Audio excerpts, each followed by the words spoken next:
habang ako handang ibigay lahat, ikaw naman handa nang bumitaw. Hindi ko akalaing darating ako sa puntong mapapagod din. Kasi dati kahit masaktan, lumalaban pa rin ako. Pagod nang umibig, pagod nang masaktan, nakakapagod palang mahalin yung taong hindi ka kayang pahalagahan. Ako yung laging umiintindi, ako yung laging nandyan, pero bakit sa dulo ako pa rin yung iniwan? At kahit mahal pa kita, kailangan ko nang lumayo. Kasi habang tumatagal, unti-unti na akong nawawala. Naalala mo pa ba yung mga pangakong sinabi mo, na hindi mo ako sasaktan? Pero bakit ako ganito ngayon? Pinipilit kong maging matatag kahit gabi-gabi akong wasak.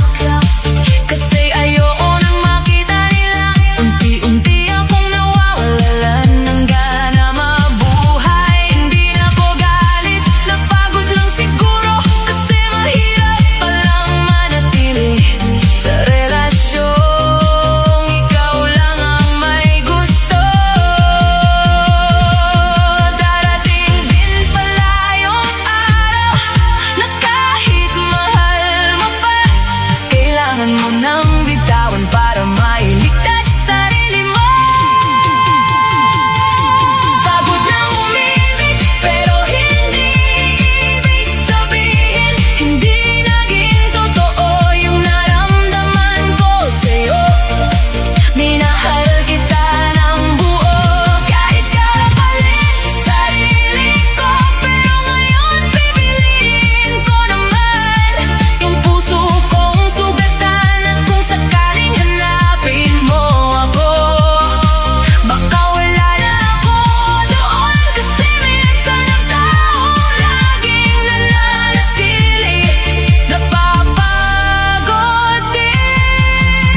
Ayoko nang pilitin ang taong ayaw na sa'kin, kasi alam kong may pagmamahal na hindi dapat ipinagmamakaawa. At balang araw, makakaya ko ring umiti nang hindi na nasasaktan, kapag ikaw ang naaalala. Pagod nang umibig, pero unti-unti nang bumabangon. Kahit mahirap magsimula uli, kapag puso mo ang nasira. At kung may matutunan man ako sa sakit na iniwan mo, yun ay ang mahalin din ang sarili ko.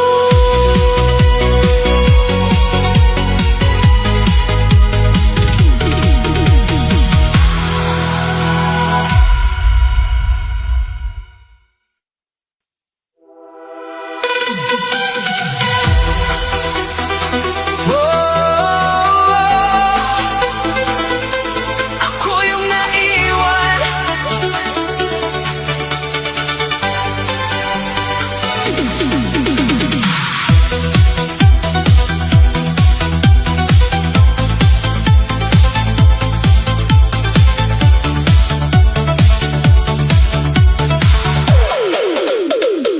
Dati sabay pa tayong nangangarap, magkasama sa bawat plano.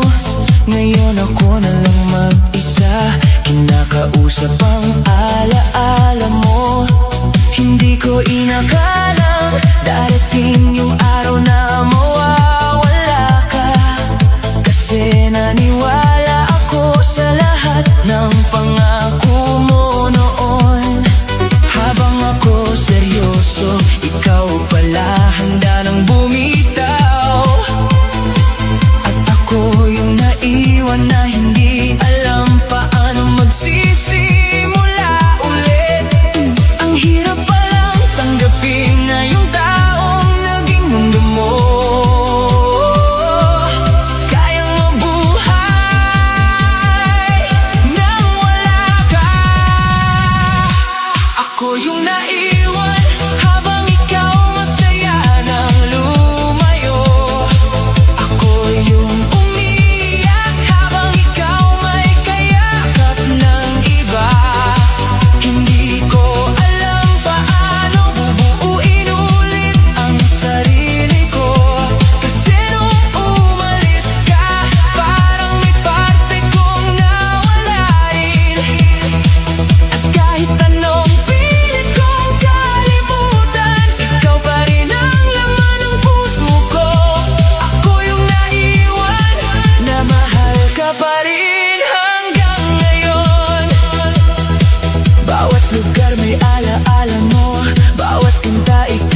tapos na pala talaga. At kailangan ko nang tanggapin na may mga taong dumadaan lang, pero hindi nagtatagal sa atin.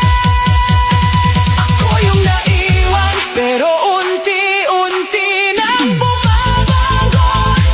Kahit mahirap mabuhay nang wala yung taong mahal mo.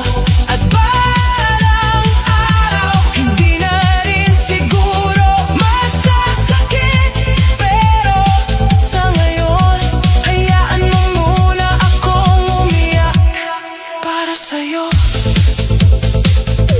na minsan naging buong mundo ko.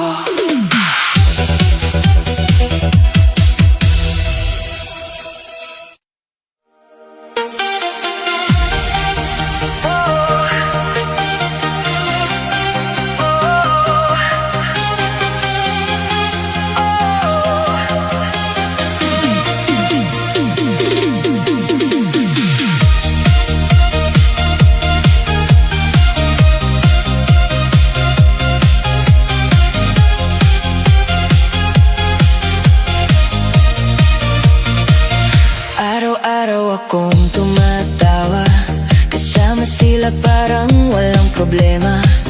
Pero pag-uwi ko sa gabi, doon ko na inilalabas lahat ng sakit. Sanay akong itago yung bigat na nararamdaman ko, kasi ayokong makita nilang unti-unti na akong nawawala sa'yo. Ikaw kasi yung dahilan kung bakit ako natutong ngumiti, pero ikaw rin pala yung sisira sa katahimikan ko.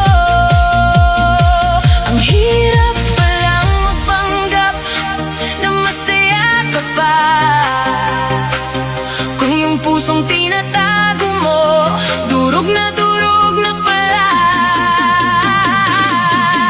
Umiiyak habang nakangiti, kahit sobrang sakit na sa dibdib. Pinipilit maging okay, kahit hindi na kaya ng sarili. Habang sila naniniwalang masaya akong wala ka, hindi nila alam na gabi-gabi kitang iniiyakan. At kahit anong pilit kong kalimutan, ikaw pa rin ang dahilan ng lungkot.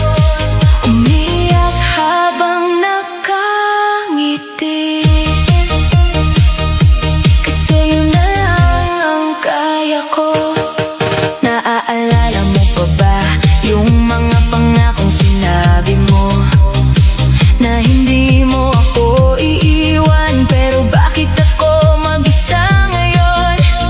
Pinipilit kong bumangon kahit bawat araw mabigat, kasi nakakapagod ding mahalin yung taong kaya kang saktan. At habang ikaw masaya na kasama yung taong pinili mo, ako naman nandito pa rin, kinu-question ang halaga ko. Hindi madaling maghilom kapag puso mo yung sugatan, lalo na kung yung dahilan siya pa rin ang mahal mo. Umiiyak habang nakangiti, tinatago ang sakit sa likod ng tawa, kasi ayokong makita nilang wasak na pala ako. Habang ikaw tuluyan ng masaya sa piling ng iba, ako nandito pa rin, pipit lahat ng alaala mo. At kahit sobrang sakit, hindi pa rin kita kayang galitin, kasi mahal pa rin kita, kahit ako yung naiwan. Darating din siguro yung araw na totoo na yung mga ngiti ko, na hindi na kailangan itago yung sakit sa puso.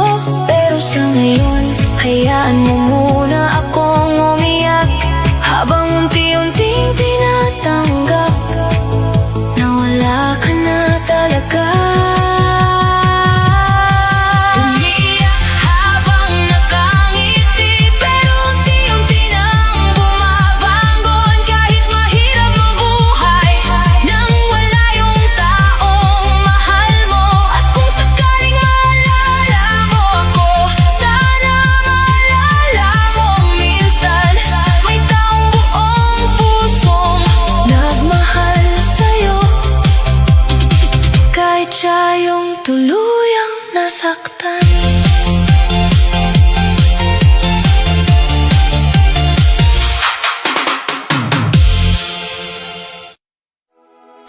Huling chat mo,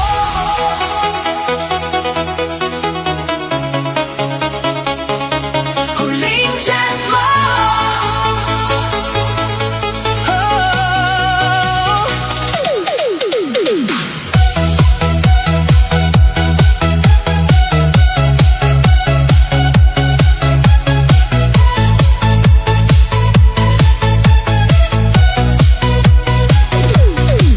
gabing noon nang mag-notify phone ko. Akala ko simpleng kumusta ka mo, pero bakit habang binabasa ko, parang unti-unting gumuho mundo ko. Sana maintindihan mo, yun yung unang salitang tumama sa'kin, hanggang sa mabasa ko na ayaw mo na pala sa'kin. Hindi ko alam paano huminga habang bawat salita mo parang kutsilyong bumabaon sa pusong nagmamahal sa'yo. Ang sakit palang iwan sa simpleng mensahe lang, na parang kayang burahin lahat ng pinagsamahan. Huling chat mo, hanggang ngayon kabisado ko pa. Bawat salitang bumitaw, parang paulit-ulit akong sinasaktan, habang ako nagmamakaawa na ayusin pa natin. Ikaw naman desidido nang tapusin lahat sa'tin, at kahit ilang beses kong basahin, umaasa pa rin akong magbago isip mo. Pero yung huling chat mo, yun na pala yung paalam mo. Naalala mo pa ba yung mga gabing hindi tayo natutulog, kasi masaya lang tayong magkausap, na parang walang katapusan. Ngayon tinititigan ko na lang yung pangalan mo sa inbox ko, hindi ko na ma-message, kasi alam kong wala na tayo habang ikaw tuloy ang buhay. Ako naiwan sa isang mensahe na hanggang ngayon hindi ko pa rin matanggap. Hindi madaling kalimutan yung taong naging tahanan mo, lalo na kung isang chat lang ang naging katapusan nyo. Huling chat mo, parang hanggang ngayon sariwa pa yung sakit ng bawat salitang hindi ko kayang tanggapin. Noon ako yung naiwan na paulit-ulit binabasa yun, habang ikaw siguro nakalimot na sa lahat. At kahit sobrang sakit, hindi kita kayang galitin, kasi sa bawat mensahe mo noon, nandoon yung mga panahong masaya tayo. Kung pwede lang sana burahin lahat ng nabasa ko, baka nandito ka pa rin at hindi ako ganito kawasak. Pero kailangan ko lang tanggapin na minsan kahit gaano mo kamahal, may mga taong hanggang sina lang talaga. Huling chat mo, hindi ko man makalimutan, unti-unti ko ring aaralin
Banggitin